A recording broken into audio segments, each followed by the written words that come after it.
For the first time since Revenge of the Sith in 2005, a new Star Wars movie will open in May just in time for Memorial Day weekend, which can often be a very lucrative time for the film industry as schools begin their summer break.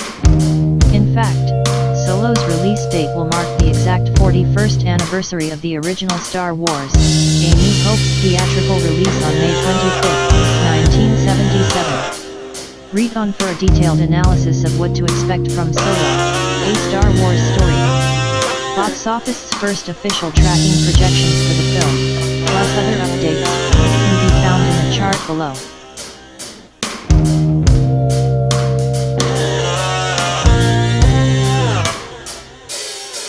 The Star Wars franchise has prospered about as well as anyone could have imagined since the Disney ownership era began 5.5 years ago.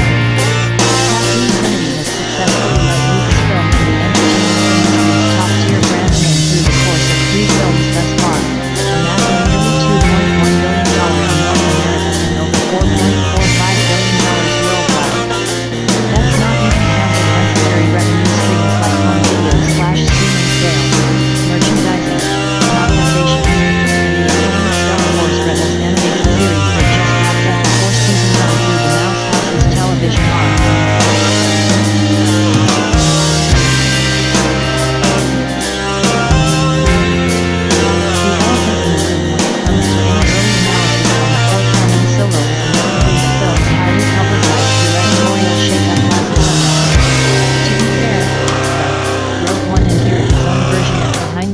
Drama, prematurely spooking fans but ultimately turning out to be a hugely successful and well-received blockbuster. The truth is that very few films in the entire franchise have ever escaped some sort of production turmoil, whether perceived or genuine, that spawned unnecessary rumor-mongering and panic among die-hard fans, the original 1999 to 2005 prequels being the only true exceptions to this trend.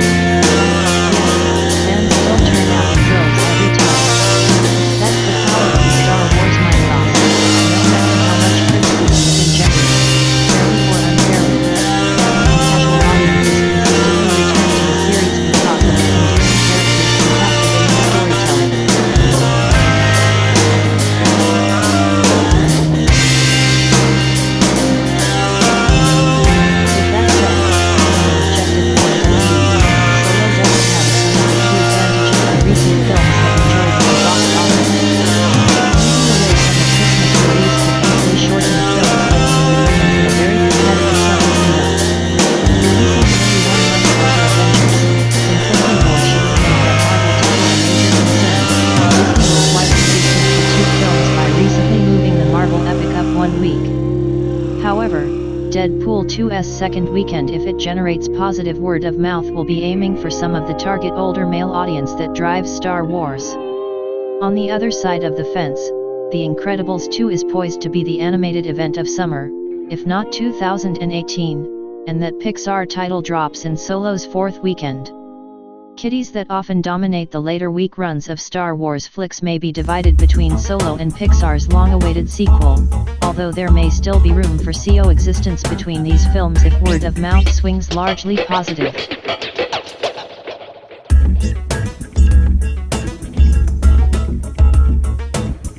With that said, from an objective point of view, Solo doesn't have some of the key advantages the recent films have enjoyed at the box office. Moving away from a Christmas release could easily shorten the film's legs as it opens in a very competitive summer window.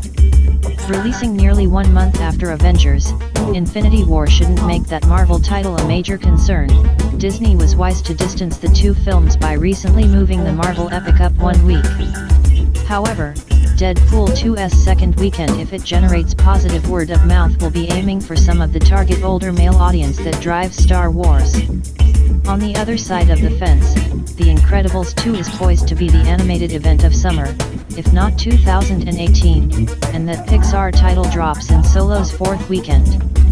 Kiddies that often dominate the later week runs of Star Wars flicks may be divided between Solo and Pixar's long-awaited sequel, although there may still be room for coexistence between these films if word of mouth swings largely positive.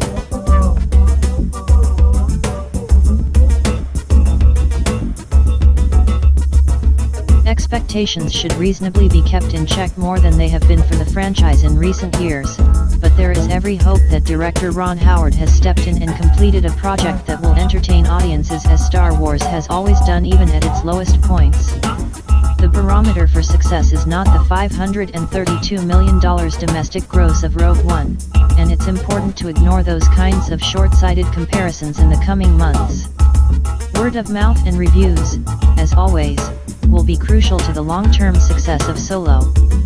For now, a domestic gross anywhere between $350 to $475 million looks most likely. Early social media buzz and trailer reactions around this film suggest the franchise may be due for a bit of a rest, if only in relative terms to Star Wars' typical otherworldly numbers, before December 2019's trilogy capping Episode 9 arrives with a renewed sense of anticipation behind it. Still, none of this is meant to cast a shadow over the potential of Solo. Millions of fans and families still adore this series, and Han Solo remains one of the franchise's most popular characters by far. Harrison Ford will surely be missed in the role, but many are excited to see Alden Ehrenreich's youthful and charismatic interpretation, not to mention Donald Glover's young Lando, alongside franchise newcomers Woody Harrelson and Game of Thrones' Emilia Clarke. This franchise has always served as an all-too-relevant parable for hope triumphing over despair, while simultaneously serving as fun, escapist fare built for all ages. If the efforts thus far of Disney, Lucasfilm, Kathleen Kennedy, and the entire Star Wars team are any indication, it will be the fans who embrace such a philosophy that Solo will best appeal to.